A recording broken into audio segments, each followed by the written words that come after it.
As you can see, each element is coded separately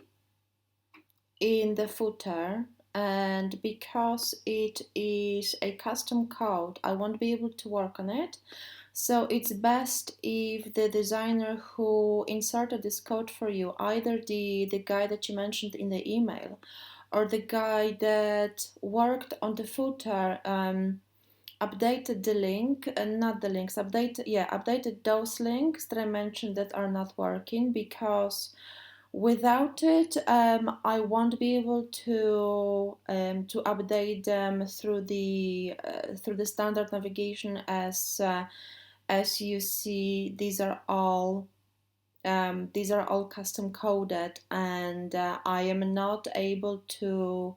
customize the code that someone else put in here. So make sure to contact the person who worked and designed the footer elements for you,